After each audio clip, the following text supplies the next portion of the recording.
YouTube ചാനൽസും അവർക്ക് കുറേ നാളായി ഒരു ലോങ് വീഡിയോ ഇട്ടിട്ട്. നിങ്ങൾക്ക് ഓൾറെഡി സൗണ്ട് കേട്ടപ്പോൾ തന്നെ മനസ്സിലാവും എനിക്ക് പനി പിടിച്ചു. അപ്പോൾ ഇന്നൊരു പനി പിടിച്ചൊരു ഡേ ഇൻ മൈ ലൈഫ് എടുക്കാമെന്ന് വിചാരിച്ചു. കോട്ടണിലെ ഏകദേശം ആ ഒരു 1 മന്തായി ലോങ് വീഡിയോ ഇട്ടിട്ട്. അപ്പോൾ വിചാരിച്ചു ഇന്നിപ്പോൾ ഇത് തന്നെ ഇടാമെന്ന് വിചാരിച്ചു. സോ അപ്പോൾ 2 ദിവസമായിട്ട് എനിക്ക് നല്ല പനിയും വീക്ക്നെസ്സൊക്കെ ഉണ്ടായിരുന്നു. അപ്പോൾ ഹോസ്പിറ്റലിൽ ഓൾറെഡി കാണിച്ചു. അപ്പോൾ ഇന്ന് മോർണിംഗ് വന്നിട്ട് ഞങ്ങൾക്ക് റിവ്യൂ ചെക്കപ്പാണ്. സോ അപ്പോൾ രാവിലെ തന്നെ ഹോസ്പിറ്റലിലേക്ക് പോകണം. ഒരു 7:30 ആകുമ്പോഴത്തേക്കും. അപ്പോൾ രാവിലെ എണീറ്റ് പിന്നെ കുറച്ച് ചൂടുവെള്ളമൊക്കെ കുടിച്ചു. കാരണം നല്ല ത്രോട്ട് പെയിനും കാര്യങ്ങളൊക്കെ ഉണ്ടായിരുന്നു. സോ അങ്ങനെ രാവിലെ എണീറ്റ് വെള്ളമൊക്കെ കുടിച്ച് ഒന്ന് സെറ്റായി. ഇന്ന് രാവിലെ എഴുന്നേൽക്കണമായിരുന്നു. കാരണം 7:00 അപ്പോയിൻമെൻറ്റാണ്. സോ അപ്പോൾ പോകണം. വീഡിയോ എടുക്കുന്നിടയിൽ തന്നെയാണ് ഞാൻ ഈ വീഡിയോ എഡിറ്റ് ചെയ്യുന്നതും വോയിസ് ഓവർ കൊടുക്കുന്നതും. അതാണ് സൗണ്ടൊക്കെ ഇങ്ങനെ അടഞ്ഞിരിക്കുന്നത്. എനിക്ക് തോന്നുന്നു പിന്നെയും സൗണ്ട് വന്നിട്ടുണ്ട്. 2 ദിവസം മുന്നേ ഇതുപോലും ഇല്ലായിരുന്നു. അങ്ങനെ എണീറ്റു, ഒന്ന് ഫ്രഷൊക്കെ ആയിട്ട് വന്നു. ഇനി ഒന്ന് ജസ്റ്റ് റെഡി ആവണം പോകാൻ വേണ്ടിയിട്ട്. അപ്പം ഞാനും അച്ഛനും കൂടെയാണെന്ന് ഹോസ്പിറ്റലിൽ പോകുന്നത്. അപ്പോൾ നല്ല തണുപ്പും അതൊക്കെ ആയതുകൊണ്ട് തന്നെ ഞാൻ പിന്നെ ഒരു സ്വെറ്ററും കൂടെ ഇട്ടു. അമ്മ കിടക്കുവാണ് കേട്ടോ. ഇന്നലെ അമ്മയ്ക്ക് ഒട്ടും ഉറങ്ങാൻ പറ്റിയിട്ടുണ്ടായിരുന്നില്ല. നൈറ്റ് അച്ഛനും അമ്മയൊക്കെ ഫുൾ ഉറക്കമൊഴിഞ്ഞിരുന്നിട്ട് ഇങ്ങനെ വെള്ളമൊക്കെ പിടിച്ച് തരുന്നുണ്ടായിരുന്നു. ഒട്ടും ഉറങ്ങാൻ പറ്റിയിട്ടുണ്ടായിരുന്നില്ല. കാരണം എനിക്ക് നല്ല പനിയുണ്ടായിരുന്നു. അതുകൊണ്ട് തന്നെ അവരൊട്ടും ഉറങ്ങിയിട്ടില്ല. അപ്പോൾ പിന്നെ രാവിലെ അമ്മയെ വിളിച്ചില്ല. അമ്മ കിടക്കട്ടെ എന്ന് കരുതി. പിന്നെ അച്ഛൻ രാവിലെ തേയിലയൊക്കെ കുടിച്ച്. അച്ഛൻ പിന്നെ ഇവിടെ ഇപ്പോൾ വേറെ പണിയൊന്നും ഇല്ലാത്തതുകൊണ്ട് അച്ഛനിപ്പോൾ ഫുൾ ടൈം ഇതുപോലെ ചിത്രം വരയ്ക്കലാണ് കേട്ടോ. അച്ഛൻ ഓൾറെഡി 2 ചിത്രങ്ങൾ ഫിനിഷ് ചെയ്തു. ഇത് 2 അച്ഛൻ ഫിനിഷ് ചെയ്ത ചിത്രങ്ങളാണ്. ഇപ്പം അച്ഛൻ ഗണപതി വരയ്ക്കുന്നതിൻ്റെ ആ ഒരു തിരക്കിലൊക്കെയാണ്. അങ്ങനെ ഞങ്ങൾ നേരത്തെ ഹോസ്പിറ്റലിലേക്ക് പോവാണ്. ഓൾറെഡി ചെക്കപ്പൊക്കെ കഴിഞ്ഞു. അപ്പം അതിന് മെഡിസിൻസൊക്കെ തന്നു. ഇനി ഞങ്ങൾ നേരെ ക്വാർട്ടേഴ്സിലേക്ക് പോവാണ്. ഇനി ക്വാർട്ടേഴ്സിൽ ചെന്നിട്ട് വേണം ബ്രേക്ക്ഫാസ്റ്റൊക്കെ കഴിക്കാൻ. അപ്പോൾ ഇപ്പം അച്ഛനും അമ്മയും ക്വാർട്ടേഴ്സിലുള്ളതുകൊണ്ട് എനിക്കിപ്പോൾ വലിയ പണിയൊന്നുമില്ല. ഇപ്പം നേരത്തെ ഞാനും ചേട്ടനുമായിരുന്നപ്പം ഞാനും ചേട്ടനോടൊക്കെ കുക്കിങ്ങൊക്കെ ചെയ്യും. ഇപ്പോൾ പിന്നെ അമ്മ വന്നതുകൊണ്ടുകൂടി അമ്മ ആ ഭാഗം അങ്ങ് കൈയടക്കി. പിന്നെ തിരിച്ച് ക്വാർട്ടേഴ്സിൽ വന്നൊന്ന് ഫ്രഷപ്പൊക്കെ ആയിട്ട് ഞാൻ റൂമിൻ്റെ ബാൽക്കണിയിലൊക്കെ ഒന്ന് ഇറങ്ങി നിന്നു. കുറച്ച് നേരം ഒന്ന് നടക്കാമെന്ന് വിചാരിച്ചു. അങ്ങനെ കുറച്ച് നേരം ബാൽക്കണിയിലെ കാറ്റൊക്കെ കൊണ്ട് അങ്ങോട്ടും ഇങ്ങോട്ടൊക്കെ നടന്നു. അപ്പോഴത്തേക്കും അച്ഛൻ പാട്ടൊക്കെ പാടിക്കൊണ്ട് വരിക. അമ്മയാണെങ്കിൽ ഫുൾ കുക്കിങ്. പിന്നെ ഞങ്ങൾ കുറച്ച് നേരം അമ്മയുടെ കൂടെ പോയി ഒന്ന് കാര്യങ്ങളൊക്കെ പറഞ്ഞ് കുറച്ച് വിശേഷങ്ങളൊക്കെ പറഞ്ഞ് അങ്ങ് കൂടി. അപ്പോഴത്തേക്കും ബ്രേക്ക്ഫാസ്റ്റൊക്കെ റെഡിയായി. ഇന്ന് ചപ്പാത്തിയും മുട്ടക്കറിയായിരുന്നു.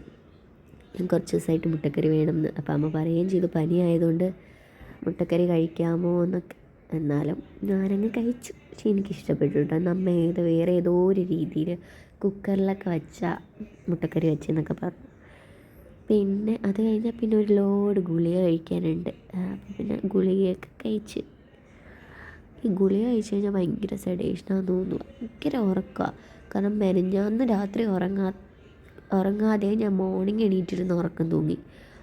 അതിന് പുറമെ ഇന്നത്തെ ദിവസത്തിൻ്റെ പ്രത്യേകത എന്ന് പറയാൻ എൻ്റെ ഒരു ബെസ്റ്റ് ഫ്രണ്ട് LKG മുതൽ എൻ്റെ കൂടെ പഠിച്ച് എൻ്റെ ഒരു ബെസ്റ്റ് ഫ്രണ്ട് എൻഗേജ്മെൻറ്റാണ്. എനിക്കിത് പോകാൻ പറ്റിയില്ല. അതിന് പുറമെ ഞങ്ങൾ സ്കൂളിലൊക്കെ ഞങ്ങൾ 5 പേരെ ഒരു ഗ്യാങ് ആയിരുന്നു. ആ ഗ്യാങ്ങിലെ 3ാമത്തെ ആളാണ് ഈ എൻഗേജ്ഡ് ആയിരിക്കുന്നത്. സോ അങ്ങനെ കുറച്ച് നേരം അവളെ വീഡിയോ കോളും കാര്യങ്ങളൊക്കെ വിളിച്ചു. അങ്ങനെ അവൾക്ക് വിഷസൊക്കെ പറഞ്ഞിട്ട് ഞാൻ വീണ്ടും കിടന്നുറങ്ങി. കാരണം മെഡിസിൻ കഴിച്ചപ്പോൾ നല്ല ക്ഷീണം ഉണ്ടായിരുന്നു. അങ്ങനെ ഉറക്കം എണീറ്റ് വന്നപ്പോഴത്തേക്കും അച്ഛനിവിടെ ഒരു കൃഷ്ണനെ വരച്ചുകൊണ്ടിരിക്കുക. അത് കഴിഞ്ഞ് കഴിക്കാൻ സമയമായി. അങ്ങനെ ഇന്ന് കഞ്ഞിയായിരുന്നു. കഞ്ഞിയും ചമ്മന്തിയും. പിന്നെ അച്ഛൻ്റെ ഒരു സ്പെഷ്യൽ സംഭവമാണ് ഒരു പുളിങ്കറി പോലത്തെ സംഭവം. അതൊക്കെ തന്നു. അതൊക്കെ വെച്ച് നന്നായിട്ടൊന്ന് കഞ്ഞിയൊക്കെ കുടിച്ചു. ഞാനിപ്പോൾ 2 ദിവസമായിട്ട് കഞ്ഞിയാണ് കുടിക്കുക. കാരണം പനി ആയതുകൊണ്ട്. പിന്നെ ഒരു ഉറക്കമൊക്കെ പാസ്സാക്കി വൈകിട്ട് ഒരു 5 മണിയൊക്കെ ആയപ്പോൾ എണീറ്റിട്ട് ബാൽക്കണി നോക്കിയപ്പോൾ കാർഡ് ഡ്യൂട്ടിക്ക് ആളുണ്ടായിരുന്നു. അത് കഴിഞ്ഞ് അച്ഛൻ വീണ്ടും ആ ഒരു കൃഷ്ണൻ്റെ ഫിനിഷും കാര്യങ്ങളൊക്കെ ചെയ്തുകൊണ്ടിരിക്കുകയായിരുന്നു. അപ്പോഴത്തേക്കും അമ്മ കോഫി ഇട്ടുകൊണ്ട് വന്നു. പിന്നെ ഞാനും അച്ഛനും കോഫിയൊക്കെ കുടിച്ചു. അച്ഛന് കുറച്ച് ഫിനിഷിങ് വർക്ക് കൂടെ ആ ഒരു ചിത്രത്തിലുണ്ടെന്നൊക്കെ പറഞ്ഞ് അച്ഛനൊന്ന് വരയ്ക്കുമായിരുന്നു. പിന്നെ ഞങ്ങൾക്ക് കുറച്ച് പാഴ്സൽ വന്നിട്ടുണ്ട്. അപ്പം പാഴ്സൽ എടുക്കാൻ വേണ്ടി ഞാനും അച്ഛനും കൂടെ പുറത്ത് പോയി. അങ്ങനെ ഒരു ലോഡ് പാഴ്സലുമായിട്ട് ക്വാർട്ടേഴ്സിലേക്ക് തിരിച്ച് പോകുന്ന വഴി കുറച്ച് ആപ്പിളൊക്കെ കണ്ടു. പിന്നെ ആപ്പിളും കുറച്ച് സാധനമൊക്കെ മേടിച്ച് ക്വാർട്ടേഴ്സിലെത്തി. അങ്ങനെ ക്വാർട്ടേഴ്സിലെത്തിക്കഴിഞ്ഞാൽ പിന്നെ ഈ പാഴ്സലുകളൊന്നും പൊട്ടിക്കാതെ ഒരു മനസ്സമാധാനമില്ല. അങ്ങനെ വന്ന പാഴ്സലുകളെല്ലാം ഏതൊക്കെ റിട്ടേൺ ചെയ്യണം, ഏതൊക്കെ കറക്റ്റ് ഫിറ്റാണെന്നൊക്കെ നോക്കാൻ വേണ്ടിയിട്ട് എല്ലാം ഒന്ന് ഓപ്പണൊക്കെ ചെയ്ത് നോക്കി. അങ്ങനെ ഏകദേശം വന്ന എല്ലാ സാധനങ്ങളും നല്ല ക്വാളിറ്റി പ്രൊഡക്ട്സ് ആയിരുന്നു. അപ്പോൾ അതുകൊണ്ട് തന്നെ ഒന്നും ഭാഗ്യവശാൽ റിട്ടേൺ ചെയ്യേണ്ടി വന്നില്ല. പിന്നെ കോട്ടേഴ്സ് വന്നിട്ട് ഞങ്ങൾ ഒരു 6:30 ആയപ്പോഴത്തേക്കാണ് ഞാൻ വെച്ചിട്ട് അമ്മയും കൂടെ നടക്കാനൊക്കെ പോയി. അത് കഴിഞ്ഞിട്ട് കുറച്ച് നേരം അവിടെ ഇരുന്നിട്ട് കാറ്റൊക്കെ കൊണ്ടപ്പോൾ എനിക്ക് വീണ്ടും ചെറുതായിട്ടൊരു ബുദ്ധിമുട്ട് തുടങ്ങി. പിന്നെ ഞങ്ങൾ നേരെ തിരിച്ച് ക്വാർട്ടേഴ്സിലേക്ക് പോവുകയാണ്. അങ്ങനെ ക്വാർട്ടേഴ്സിലെത്തി. എനിക്ക് നല്ല വിശപ്പുണ്ടായിരുന്നു. പിന്നെ നൈറ്റും ഇന്ന് ഞാൻ കഞ്ഞി കുടിക്കാമെന്ന് വെച്ചു. ഞാൻ കഞ്ഞി കുടിച്ചു. അച്ഛൻ്റെ സ്പെഷ്യലായിട്ടൊരു മുട്ട വെച്ച് റോസ്റ്റൊക്കെ ഉണ്ടാക്കി കഴിച്ചു. അപ്പോഴത്തേക്ക് അമ്മയുടെ സ്പെഷ്യലും കൊണ്ട് വരുവാണ് കേട്ടോ.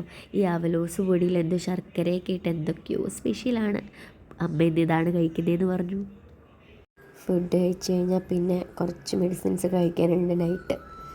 അങ്ങനെ ആ മെഡിസിൻസും കാര്യങ്ങളൊക്കെ കഴിച്ചു. ചിലപ്പോൾ ഉറങ്ങുമായിരിക്കും. സെട്രസിനൊക്കെ ഉള്ളതുകൊണ്ട് ചിലപ്പോൾ നൈറ്റ് ഉറങ്ങുമായിരിക്കും. ഇനി പകൽ ഉറങ്ങിയതുകൊണ്ട് ഇനിയിപ്പം ഉറങ്ങുമോ അതോ ഉണർന്നിരിക്കുമോ ഒന്നും അറിയില്ല. നൈറ്റ് ആയിക്കഴിഞ്ഞാൽ പിന്നെ റൂമിൻ്റെ ബാൽക്കണി ഇറങ്ങിയ നല്ല രസമാണ് കേട്ടോ. ഇവിടുന്ന് നല്ല ലെങ്തിൽ നമുക്ക് ലൈറ്റൊക്കെ കാണാൻ പറ്റും. ഫോട്ടോ കാണുന്ന പോലെ അല്ല. നൈറ്റ് അവിടെ നിങ്ങൾക്ക് കാണാൻ പറ്റുന്നൊന്നും അറിയില്ല. ഗാഡി ഒട്ടിക്ക് ആളുണ്ടാവും. പിന്നെ ചെറിയൊരു സ്കിൻ കെയർ ഞാൻ മാക്സിമം സ്കിപ്പ് ചെയ്യാതെ നോക്കാറുണ്ട്. അപ്പോൾ ഇത്രയേ ഉള്ളൂ. വ്ളോഗ് ഇഷ്ടമായെങ്കിൽ please do subscribe, like, share. So അപ്പോൾ ഇത്രയേ ഉള്ളൂ. അപ്പോൾ എല്ലാവർക്കും ഗുഡ് നൈറ്റ്, ബൈ.